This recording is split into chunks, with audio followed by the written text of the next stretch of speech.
আসসালামু আলাইকুম এভরিওয়ান। মায়ের মৃত্যুর প্রতিশোধ দ্বিতীয় পার্ট। তো চলেন শুরু করা যাক। শহরে আমার জীবনে সবচেয়ে বড় আশীর্বাদ ছিল মিজান স্যার। তিনি শুধু শিক্ষক নন, একজন অভিভাবকের মতো ছিলেন। রাত হলে আমি হোটেলের পেছনে ছোট ঘরে পড়াশোনা করতাম। স্যার প্রায়ই এসে খোঁজ নিতেন আর বলতেন, পড়াশোনায় মন দিস, একদিন দেখবি এই কষ্টই তোর গৌরব হয়ে দাঁড়াবে। আমি অবাক হয়ে তাকাতাম। গ্রামের সবাই আমাকে অপরাধী ভেবেছে, অথচ একজন মানুষ আমাকে বিশ্বাস করেছে, তাও আবার সে আমার অচেনা। স্যারের সাহায্যে আমি শহরের এক কলেজে ভর্তি হলাম। সকালে কাজ, বিকেলে ক্লাস, রাতে পড়াশোনা, এভাবেই চলতে লাগলো দিনগুলো। একদিন সন্ধ্যায় কাজ শেষে আমি শহরের এক পুরনো দোকানে বসেছিলাম। দোকানটা যেন ভুলে যাওয়া এক ইতিহাস।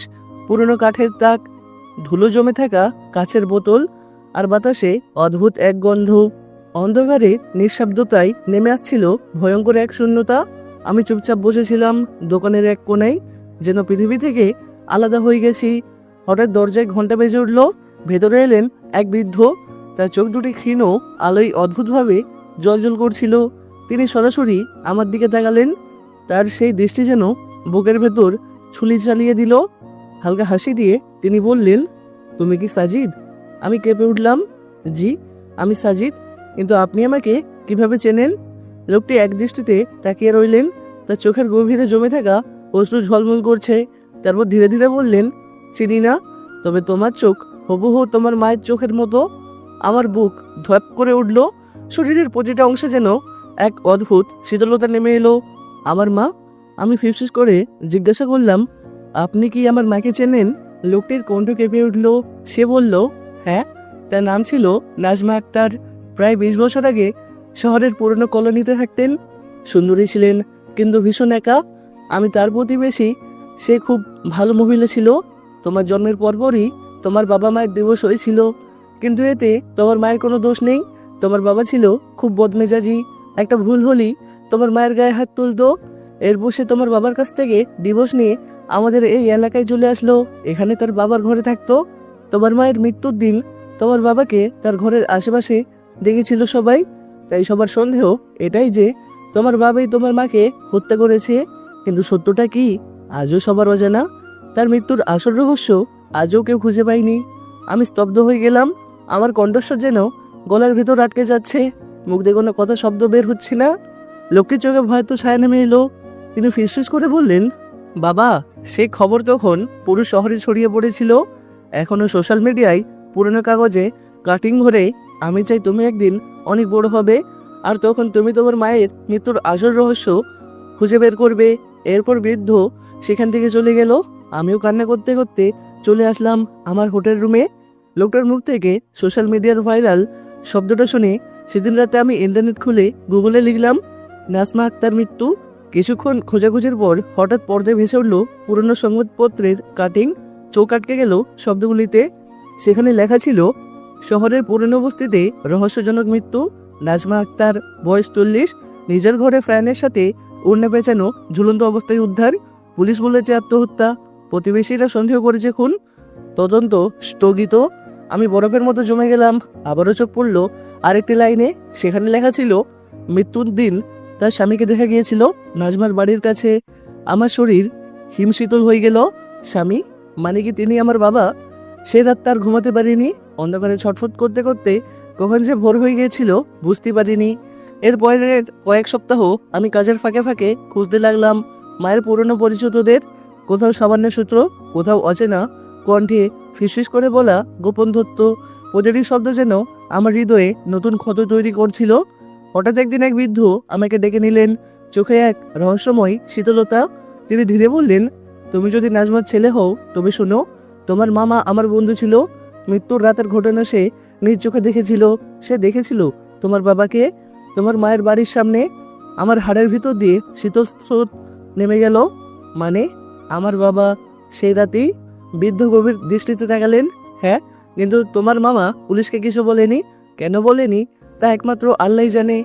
আমার ভিতরে দুনিয়া ভেঙে পড়ল। তাহলে কি আমার নিজের বাবা আমার মায়ের হত্যাকারী?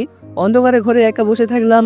বাইরে শহরের কোলাহল, কিন্তু আমার কানে যেন কেবল একটাই শব্দ ঘুরপাক খাচ্ছে, তোমার মায়ের মৃত্যু আত্মহত্যা নয়, খুন। আমি সেখান থেকে চলে আসলাম নিজের হোটেল রুমে। ঠিক সেই রাতের ঘটলো জীবনের সবচেয়ে ভয়ঙ্কর ঘটনা। আমি হোটেলের ছোট রুমে শুয়ে আছি, জানালার বাইরে অন্ধকার, চারিদিকে নিস্তব্ধ। দূরের রাস্তা থেকে কুকুরের ঘেউ ঘেউ শোনা যাচ্ছে। হঠাৎ দরজার নিচ দিয়ে কেউ একটা খাম ঢুকিয়ে দিল। চমকে উঠে আমি দরজা খুলতেই দেখি বাইরে কেউ নেই, চারিদিকে একেবারে নিস্তব্ধ। দেখে বোঝাই যাচ্ছিল না কিছুক্ষণ আগে কেউ একজন এসেছে। দরজা বন্ধ করে আমি খামটা হাতে নিলাম। কাগজটা হলুদ হয়ে গেছে, পুরনো গন্ধ ছড়াচ্ছে। খুলতে চোখে পড়ল ভিতরে লেখার উপর, যদি জানতে চাও তোমার মা কেন মরলেন, তবে আগামী শুক্রবার রাত 9টায় পুরনো রেল স্টেশনের গুদামে এসো। একা এসো, কোনো নাম নেই, শুধু নিচে কালো কালি দিয়ে একা এক অদ্ভুত চিহ্ন, একটা অর্ধচন্দ্র, মাঝখানে লাল বিন্দু। আমি আগে কোনোদিন এমন চিহ্ন দেখিনি। আমার শরীর কাঁপছিল, তবু আমি স্থির করলাম আমি যাব। আমি অপেক্ষা করতে লাগলাম শুক্রবারের রাতের জন্য। অবশেষে সেই দিন আসলো। শুক্রবার রাত 9টা, শহর প্রায় নিস্তব্ধ। রাস্তার বাতিগুলি আল ভাঙা, হালকা আলোয় ঝলমল করছিল শহরটা। আমি নিস্তব্ধে হাঁটতে লাগলাম পুরনো রেল স্টেশনের দিকে। জায়গাটা অনেক আগেই পরিত্যক্ত, এখন শুধু ইঁদুর আর ভাঙাচোরা কাঠের গন্ধ। গুদামের ভেতরে ঢুকতেই দেখলাম এক কোণে কেরোসিন ল্যাম্প জ্বলছে। হলুদ আলোয় এক ছাদ মুহূর্তে বসে আছে, মুখটা কাপড়ে ঢাকা। সে ধীরে ধীরে বলল, তুমি নাজমার ছেলে? আমি কাপা গলায় উত্তর দিলাম, হ্যাঁ আমি সাজিদ। কিন্তু আপনি কে? লোকটি নিঃশ্বাস ফেলে বলল, আমি তোমার মায়ের মৃত্যুর সাক্ষী। আমার বুকের ভেতর কেঁপে উঠল। কি কি হয়েছিল? লোকটির চোখে পানি জমে উঠল। তোমার মা আত্মহত্যা করেনি, তাকে শ্বাসরোধ করে মারা হয়েছে। আর সে রাতে ঘরের বাইরে ছিল তোমার বাবা। আমার মাথা ঘুরে গেল। মানে আমার বাবা খুনি? লোকটি মুখ ঘুরিয়ে নিলেন। আমি সব দেখেছি, কিন্তু আজও মুখ খোলার সাহস পাইনি। লোকটি আরো কিছু বলার আগেই হঠাৎ বাইরে থেকে পায়ের শব্দ ভেসে এলো, ভারী বুটের শব্দ। গুদামের বাতাস হঠাৎ কেঁপে উঠল। লোকটি আতঙ্কে ফিসফিস করে বলল, তারা চলে এসেছে, পালাও। আমি কিছু বুঝে ওঠার আগেই দরজা ভেঙে ভিতরে ঢুকলো 3জন অচেনা লোক, হাতে লাঠি আর ছুরি, তাদের মুখও কাপড়ে ঢাকা। আমি প্রাণপূর্ণে দৌড়াতে লাগলাম। পেছনে শোনা গেল এক বিস্ময়কারীময় চিৎকার। আমার সাথে থাকা সেই লোকটির বাঁচল না। অন্ধকার রেল স্টেশনের ভিতর আমি ছুটতে ছুটতে মনে মনে শুধু একটাই কথা বলছিলাম, আমার মায়ের মৃত্যুর আসল সত্য ঘটনা বের করব, যত বড় ঝুঁকি হোক না কেন। সে রাতটা আমার জীবনের মোড় ঘুরিয়ে দিল। শহরের অন্ধকার রাস্তায় দাঁড়িয়ে আমি আকাশের দিকে তাকালাম। ভাঙা চাঁদের আলোয় মনে হলো মা আমার দিকে তাকিয়ে আছেন। আমার চোখ ভিজে উঠল। আমি ঠোঁটে দাঁত বসিয়ে ফিসফিস করে শপথ নিলাম, আমি তোমার জন্য ন্যায় বিচার ফিরিয়ে আনবো মা। আমার শিরায় যত রক্ত আছে তার প্রতিটি ফোঁটা দিয়ে হলেও আমি সত্যকে প্রকাশ করব। যেই হোক না কেন খুনি, বাবা হোক বা অন্য কেউ, আমি তাকে খুঁজে বের করবই।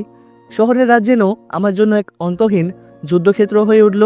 এগিয়ে চলার পথে অন্ধকার, ষড়যন্ত্র আর রক্তের গন্ধ অপেক্ষা করছে। কিন্তু আমি পিছপা হব না, কারণ আমি শুধু সাজিদ নই, আমি সেই ছেলেটি যে তার মায়ের মৃত্যুর ন্যায় বিচার না পাওয়া পর্যন্ত থামবে না। পরের দিন সকালে ভোরেই চলে গেলাম আমি মিজান স্যারের কাছে। স্যারের সামনে দাঁড়িয়ে আমি একটু কুণ্ঠিত কণ্ঠে বললাম, স্যার আমি চাই আইন বিষয়ে স্নাতক LLB অর্জন করতে, একজন আইনজীবী হতে চাই। স্যার চশমার ফাঁক দিয়ে আমার দিকে তাকালেন, তার চোখে আদর্শের ঝিলিক। তারপর ধীরে ধীরে এক কোমল হাসি। সে বলল, আইন সাজিদ, এটা খুব কঠিন পথ, শুধু পড়ালেখা নয়, এর জন্য প্রয়োজন দৃঢ় মনোবল আর ন্যায় প্রতিষ্ঠার জেদ। তুমি কি সত্যি তোমার ভিতরে অনুভব করো সেই শক্তি? আমি গভীর শ্বাস নিলাম। জি স্যার, আমি অন্যায়ের শিকার হয়েছি, আমার মা অন্যায়ের শিকার হয়েছেন। আমি চাই আর কোনো মায়ের মৃত্যু অযথা রহস্যে ঢাকা না থাকুক। আমি চাই সত্যকে মানুষ ভয় না পেয়ে সামনে আনুক। এই জন্য আমি আইন নিয়ে পড়তে চাই। মিজান স্যার কিছুক্ষণ চুপ করে থাকলেন, তারপর তার কণ্ঠে দৃঢ়তা। সে বললেন, তাহলে শোনো সাজিদ, একদিন তুমি অবশ্যই একজন ভালো আইনজীবী হবে। শুধু বই নয়, মানুষের চোখের ভেতর সত্য খুঁজতে শিখো। আইন মানে কেবল আদালতের কাগজ নয়, আইন মানে ন্যায়ের জন্য লড়াই। সেদিন থেকে আমি নতুন যাত্রা শুরু করলাম। সকালবেলার হোটেলে চাকরি চালিয়ে গেলাম, রাতে পড়ার টেবিলে বসে আইনের বই খুঁজতে পড়তে লাগলাম। চোখে ঘুম আসতো, কিন্তু হৃদয়ের আগুন আমাকে জেগে রাখতো।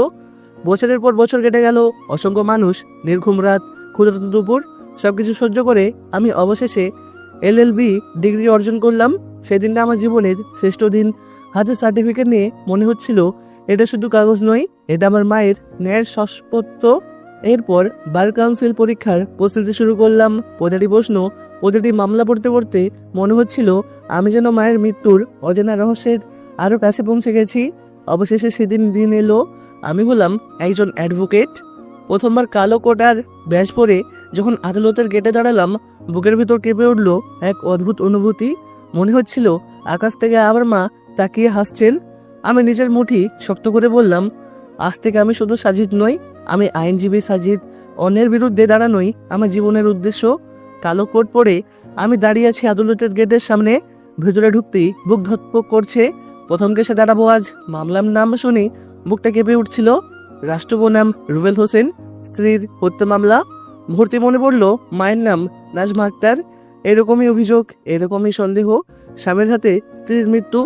আমি ফাইল খুলে পড়তে লাগলাম। রুবেলের স্ত্রী রহিমা বেগমকে সবাই বলেছে আত্মহত্যা করেছে, কিন্তু প্রতিবেশীরা বলেছে এর পেছনে আসলেই রহস্য আছে। কেউ নিশ্চিত হতে পারছেন না। পুলিশও মামলাটা আত্মহত্যা বলে শেষ করতে চাইছে। আমার ভিতর আগুন জ্বলে উঠল। না, একদম না। এভাবে কোনো মৃত্যু আত্মহত্যা বলে গুম করা যাবে না। আমি মায়ের মৃত্যুর মতো আর একটা সত্য মাটি চাপা দিতে দেব না। আদালতের ভেতরে প্রথমবার দাঁড়িয়ে যখন যুক্তি দিতে শুরু করলাম, সবাই অবাক হয়ে তাকালো। আমি বললাম, মাননীয় বিচারক, মৃত্যুর আগে রহিমা বেগম তার বান্ধবীকে ফোন করে বলেছিলেন, আজ আমি বাঁচতে চাই না, আমার স্বামী আমাকে মেরে ফেলবে। এটাকে শুধু কাকতালীয়?